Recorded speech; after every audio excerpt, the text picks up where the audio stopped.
Hello, everyone. I'm Ankush. As you probably know, I'm joined by one of the faculty members for my upcoming coaching school. This guy that you can see on the screen is Amir Karkouti. Amir's someone I'm so glad you have agreed to be part of the school. You're someone that as you know, that I looked up to for many years. I kind of heard about you, I don't even know when, 2013, when your book Lessons from My Coach came out. And I just knew that this guy was someone who had worked with Rich Litvin. You'd written this amazing book. Everyone was raving about it. And everyone I spoke to, spoke highly of you. And everything that I saw on Facebook, on social media, was very positive.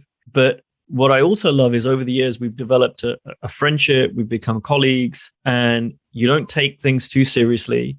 You have a lot of fun, but you're also very, very generous. You're very, very sweet and heart-centered, and you help out people a lot less fortunate than you. You're running these businesses. We've taught programs together. I mean, you could kind of teach this whole school yourself, pretty much, right? So I'm just glad that we get a little bit of you to teach a masterclass on the school. And I wanted to create this, short video just because there might be some people who don't know who you are and don't know you as well as I do, or some other people do. And just wanted to let people know a little bit more about, who is Amir.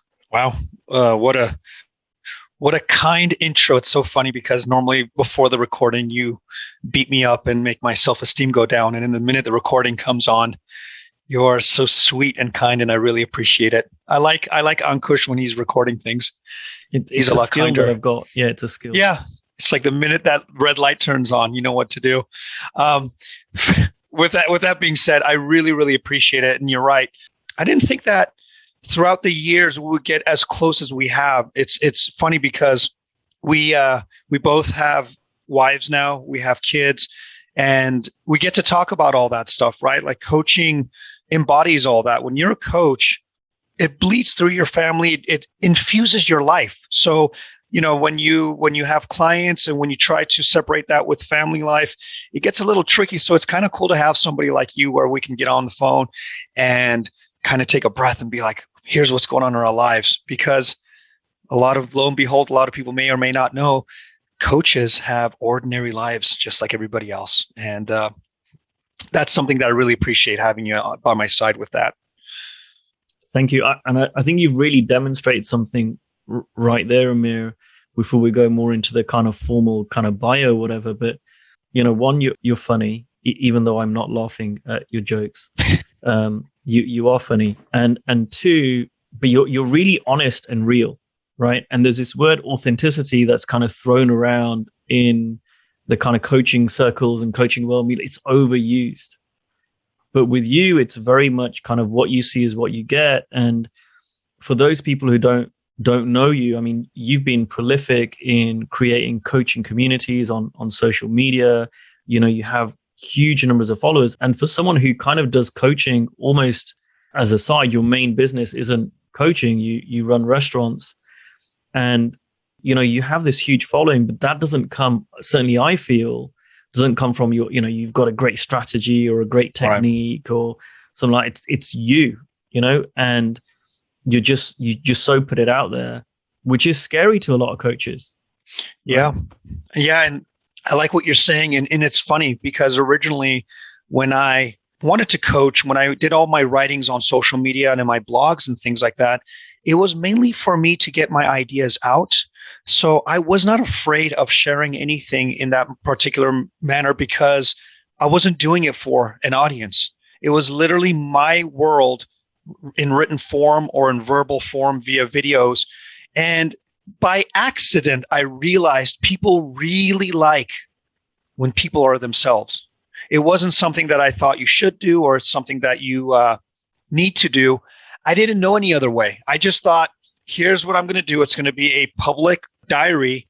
And if anyone wants to listen, if anyone wants to read, that's on them. And if they don't, that's fine. And interestingly enough, one person turned to five person turned to 10. And then as throughout the years, you start to see like this vulnerability shift happen. All of a sudden, everyone's talking about being yourself. And it was kind of ironic for me because I didn't know that there was actually a movement. I didn't know that there was anything outside of just being yourself. But I realized a lot of people did have insecurities around being insecure, not having confidence and things like that. So one thing that I realized, and we talked about what we're going to discuss here, and it always happens like this with you. That's why I love speaking with you. There was something that I realized. There's a difference between being caught and being taught. And this is something that I saw with my daughter. My daughter goes, I have a gym at my house and I work out. I started to see after I worked out, she will go to the gym and it's the cutest thing and start lifting my weights, like the lightest ones, as she starts lifting it. And she starts emulating what I do. Now, here's what I didn't do. I never taught her to work out. She caught it by what I do in my life. She caught it. And I realized the most powerful thing you can do as a coach is have people catch what you're doing instead of teaching what you're doing. If they catch that I'm being authentic or being myself without saying, hey, you should be yourself, that has a lot more power than telling people what you should and shouldn't do. That's why I think that like Steve Hardison, Steve Chandler, and Rich Lippman, Michael Neal, all those people have tremendous impact because they're catching their personality. They're catching the way they show up. Steve Hardison is a brilliant example. Like, I feel like he's less of a person that teaches and more of a person that you get caught into his worldview just by being around him. You'd be the perfect person to know that. And every time I talk to you, you go, buddy, you have no idea. I just spent an hour with this guy and he is crazy. He's wild. But that hour with him changed my life. Now, if I ask you, what did he say? You're like, I have no idea, buddy. I mean, he said some stuff, but to be honest with you, he just is so present and he's so brilliant and he's so in the moment that I caught a little bit of him, right? And I'm starting to see that throughout the coaching community. The people that have the most tremendous impact are the ones that you catch their essence. And I think that's something that what I'm starting to see with you, you've gotten that. And I think that why your school is going to be tremendously impactful is not simply because you're going to be teaching, but you're already doing it. Like the way that you show up, like it's infectious and people are catching on to that. And I think that's why I'm excited to be part of the faculty and actually very honored to be part of the faculty.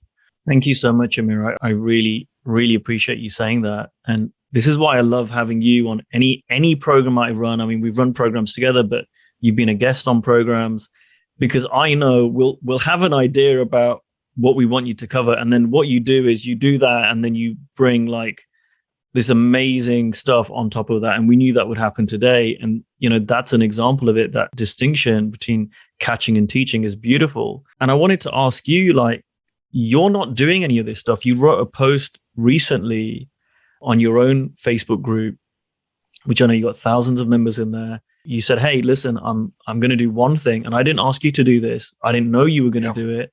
And you said, I'm going to do one thing this year. And I'm doing this for Ankush's school. And I'm really honored. And I'm not fishing for compliments, but I'm curious, like, what is it about this school for you that has you want to be part of it and teach or help people catch on to something and not all these other things that are out there? Because I know you get asked to do stuff like this all the time. Well, there's a couple reasons. The first one is my main gig was the 3 principles. I was doing a lot of talks on 3 principles. And to be honest with you, I have nothing left to say around the 3 principles. And I know that sounds crazy because with insights and all that stuff, you can talk about it forever. I just stopped being interested in talking about it. And that doesn't mean it doesn't show up in my life. That doesn't mean when someone's under duress that I can't have a conversation. It's just having a group and discussing the 3 principles is no longer interesting to me. I'm going back into my business. With COVID happening, I had a new life on my own business. And why I like your stuff, it's going back to the essence of why I love coaching. It's just going back to the principles of coaching and how showing up matters. What kind of conversations impact people? And for some reason, that space excites me again. And more than that, you've always been an inspiration for me throughout the years, seeing how you've shifted, how you've changed, how much skin in the game you put in, how much soul in the game you've put in. I mean, when I see you from UK flying over to Arizona to see a coach, right? This is not a side gig for you anymore. This is something that you passionately have now taken over to the point where you've got the blessings of Steve Chandler to say, because he has his own school, that he gave the blessings to say, Ankush, I think it's time for you to have your own school. Now, that's a really, really big deal for me because I've valued Steve Chandler for a very long time. I've read all of his books. I've went to his school. And the fact that in a sense it's being passed down to you, that means something. Why? Because we're going to have a next group of coaches that are going to be out in the world that are going to make lives change, and they're going to be part of the process with you. And I'm really lucky and really blessed that you have now decided to make me a part of that as well. Because I, like you mentioned, I've had now, and sorry for those people that have asked me, I've had several emails now to be in people's programs and webinars and groups. And these are paid things as well. This is not just come and do a webinar for free. These are paid things that I've said no to, not because they don't excite me. It's just my headspace is not around that. And I'm being extremely picky now with my time. And I've decided that with the limited time I have with my businesses, I run a chain of restaurants here in San Diego, with being with my wife and being with my child and my workouts and my reading and all the other things that I want to do, I'm being very selective. And I've decided that you're part of my wonderful life, and being very selective, you're part of that. And it means a lot to me. And it's simple as that for me. Thanks, man. That means a lot too. And I know we kind of josh with each other online and mess around, but I appreciate it. And this is why I asked you. I mean, I've been telling people, there were 6 people I asked to be faculty members, and all 6 of them said yes. And you were one of the 6. And I was very deliberate about that. I didn't go, all right, let me just pick 6 out of the hat, or I need to get 6. Or I really sat down and thought about who were the 6 people that embody what I want people to catch on to, right? Because there are people that make more money than some of the people that are on the faculty. There are people that maybe have a bigger following than some of the people on the faculty. You could look at a bunch of reasons, but one of the things I knew is, to me, like, I don't need the faculty to sell the school, right? And I don't mean that in an arrogant way, but it's not like, all right, let me bring in Amir because he's got 1 million followers so he can help me sell this thing that I've got. This is really coming from my heart because I know it's going to really help the profession. And this is a profession that we both love, right? And you really embody that too. You don't do things like, all right, this is going to be a quick buck for me. Yeah. And so those are the people that I've gone out to, because they're the people that I feel are really going to have a way about them. In Steve Hodison language, it's who they're being in the world. That is going to speak volumes to the coaches, because it's more than the content. So whilst everyone's asking me, hey, what's in the school? What's the content? And we've got that on the sales page, right? We're kind of covering like, here's the content. As important, if not more important than the content, is the way it's being delivered, is the essence of where it's coming from. It's the energy. It's the heart of that. Because you can take the same topic, like you and I can pick 1 million different topics in the coaching world, right? And I know when someone like you will teach that topic, a lot of the content might be the same as another coach, but the way it gets delivered is so different, because behind the content is a real, genuine human being. And one thing I really relate to you on is you never show up as an expert, right? You always show up as a beginner. Even on this interview, you're so humble. You've written several books. You've charged, tens of thousands of dollars for coaching per client. You've been wildly successful in many, many areas of your life, wildly successful. And you never come from that place of, hey, look at me, I'm so amazing. Yeah. It's always from a place of service, and it's always from a place of, okay, what can I learn here? What's new and fresh for me? And I think that's why, we've really got on, because sometimes I found in the coaching world, there can be, ironically, some ego in that. Like, I'm doing well, and I'm doing better than you. And with you, whenever we've spoken, you've always been so gracious with me. You've been so kind and so open. And I see that in everything you do. I see that in the free groups you run. I see that on paid programs you've spoken on. I see that, I know you're going to bring that to the school as well. However, I'm going to challenge you, right? Yeah. In case someone's sitting here going, oh, well, this is just Kush's mate, right? And they're just like slapping each other on the back. why should someone listen to you on your masterclass? Why should someone listen to what you have to say? It's actually a really good question. They shouldn't actually listen to what I have to say. I thought of a metaphor, and I didn't know if it would make sense in this call. And you just happened to ask me this question, so I'm gonna use this metaphor. Okay, I'm in my room right now. You might not be able to see, but I'm in my room, my bedroom, and I was imagining if someone in my backyard jumped over my fence right now. First thing I would say is, "Holy crap, Ankush, I might need to get off the phone. Some random guy just jumped over my fence." And all of a sudden, he starts pounding on my door. And I go, I think I need to call the police now. This guy is going crazy. And I see him running to the other side to my window, pounding it to the point where it's almost going to break, right? Now, this guy's either, and I'm thinking in my head, he's either dangerous, he's a nuisance, he's a robber, he's someone that I need to be terrified of. Until he goes to the window that's open, he says, "Excuse me, sir, listen. You have a fire in your backyard. You need to get out." In that split second, that guy turns into the most dangerous guy to the most valuable guy. In a split second, right? And so to answer your question is, it may sound like I'm pounding at your door. Anyone that's listening to this, when they come to the masterclass, when they come and I join you as a faculty, I may sound like that for this first 10 minutes. I may go to each of your windows and pound and pound and pound. You might think I'm a nuisance. You might think I'm a fraud or whatever you're going to say. But what I want you to see is, I hope at some point you're noticing that I'm pointing to something that actually might be extremely valuable, where you no longer see me as someone that's dangerous, but someone that's an ally. I won't be able to prove that to you until we spend time together. And see, so I am not interested. Matter of fact, this is funny because you sent me a screenshot of someone that said, what does this person have to do with coaching? I thought he's a 3 principles guy. You're not the first person. I had someone else mention like, "Oh, hey, are you a principles practitioner? Are you a coach? Are you able to coach me if you're a 3?"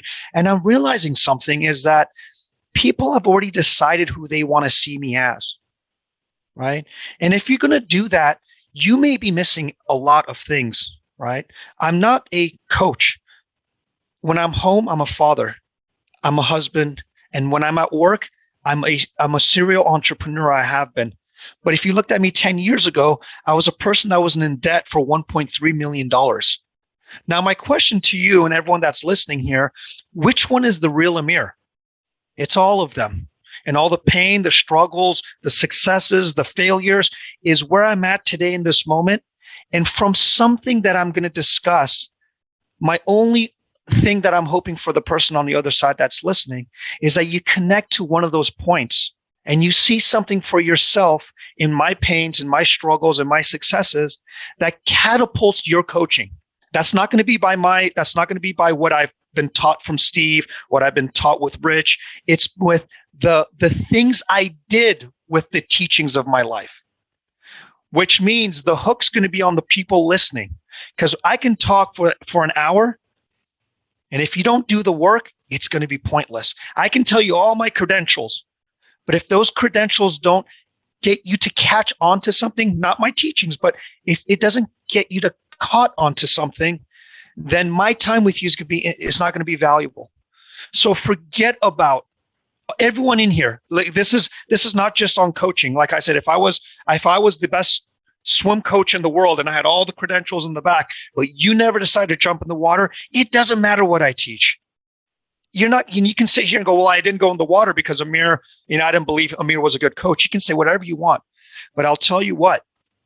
If all I did for that hour, whether I was the best swim coach or not, said, "Jump in the water, folks, and see what happens." "Yeah, but what are your credentials?" "Don't worry about my credentials. Jump in the water." "Yeah, but how long have you been swimming?" "I'm not sure, but jump in the water." Because the minute you jump in the water, it's a different conversation when you're out in the land. So my job when I'm working with people, when I'm going to spend time with people in your group as a faculty member, is I'm not going to spend a lot of time telling you what I think and what I think you should do. I'm going to have you jump in. and then jump into places you haven't been, which means I might give you homework and say, today you have to go speak to 3 people and you can only say these certain things. Today you're going to do this with your husband or wife. Today I'm going to have you do this when you get to the hotel. Why? Because I want you to jump in. And at that point, you may see something that you didn't see. And I hope, again, my goal is I hope that I become really low in the equation of what you think you're going to get out of it. And the equation shifts onto how powerful and fucking amazing you are at what you can become. And if I have done that, then I'm not going to be concerned about, well, why do you think you should be on there? Why do you think that I know we're friends? That stuff doesn't mean anything. It never has. It never meant anything. Some of my best mentors, I judged in the beginning. And thank God I was smart enough to bypass what I thought of them and just listen to them enough to know that I was capable of doing what they did. That's where I'm going to be at. So I know I kind of circumnavigated your question, but and this is important. This is why this is important. Again, this is really important, is you're going to miss a tremendous amount of value if we go throughout life going, well, what does this person have to say? Now, if you're getting heart surgery, by all means, I hope he has a credential to go into your heart. But this kind of getting into your heart is a different type of credentials. We're not physically, we're going in there emotionally, psychologically, spiritually. When we're doing spiritual heart surgery, it's a different effect. It's a different type of teaching and a different type of sharing. And that is not a credentials type of sharing. Although credentials are very valuable, it's not an either or. For me, Amir, you just answered the question. So I hope so, because I was like, I don't know if I did, but I hope I did. Listening to you was like, this is exactly why I asked Amir to be on the program. I really believe that the masterclass that you deliver, if someone really listens to that and takes it on board and implements it in their life, it'll be worth the price of the school, just your masterclass. I really believe that. And what I know is, I'm going to ask you another question now. I know you're not really going to be able to answer it fully, but I'm going to ask you anyway, what's your masterclass going to be about? And I know it's going to be 90 minutes to 2 hours. I know we're going to have tons of space for Q&A, so it's not going to be a teaching thing, but I know we have a theme. And I'd love on this video people to know kind of what the theme is going to be and also be aware it could go in any direction afterwards. Oh, man. So one of the things that I want to talk about is lead generation, right? The biggest lead generation, there's going to be several factors. I want to start it off with, what's the biggest lead generation as a coach? How are you going to get clients, right? The biggest lead generation is by us leading. That's why the name lead is in the name. People think it's Facebook, or it's when you make a best-selling book, or when you do a blog, or when you go and spam people. When you show up differently, right? When you show up differently, and I think you're putting me in the beginning of the class, right? Before, you'll be the first masterclass. Yeah, great. That's really, really powerful. It's going to be really powerful for a couple of reasons. Because what's going to happen is I'm going to have the people in your community, in our community, I should say, have such a profound shift in how they show up as they start your curriculum, that by the time they look back from the beginning of when they started your curriculum, they're not going to recognize themselves. To the point that when someone says to them, what is your fees? They can look at them dead in the face and say, it's $10,000, it's $5,000, it's whatever their heart desires. And it's not going to be anything to do with their confidence. So I have some ideas around something that's never been talked about, is how to have fees that make sense to you in a way that has nothing to do with your confidence, that has nothing to do with feeling insecure, that when you say your fee, you can say in such a way that you're going to blow them away and they're going to actually want to pay that. And I'm going to explain that in our time together. I'm going to talk about what that means when we say lead generation, and how when you show up as a leader, you're going to be the one generating all your clients in a way that it's not going to be about like, well, what do I have to say next? It's not about what you say. It's not how you say it. It's not all these tactics and tricks. It's how you decide to show up. Again, that's going to be one of the biggest parts of what we're going to talk about. Another one we're going to talk about is how to have, if someone says, like if Kush calls you and says, In about 20 minutes, you have to do an hour talk with me. Can someone come up with an hour talk? I'll show them how to do that. I'll show them how to basically in any facet of their life, make that switch and their coaching energy shows up in a way that they've never had before. And this is not something that they're going to have to learn. It's just a little bit, it's a small shift that when they see it, they're going to go, how did I not see this for myself to begin with? Now, why does that matter in the beginning of your course? Because as every other person in your faculty shares and you share, it's just going to build on what I've spoken to in the beginning. So the foundations are going to be there for every one of your students and every one of your coaches. And as the other faculty member comes, they go, ooh, I can add that to my repertoire as an amazing coach already. And this shift will occur.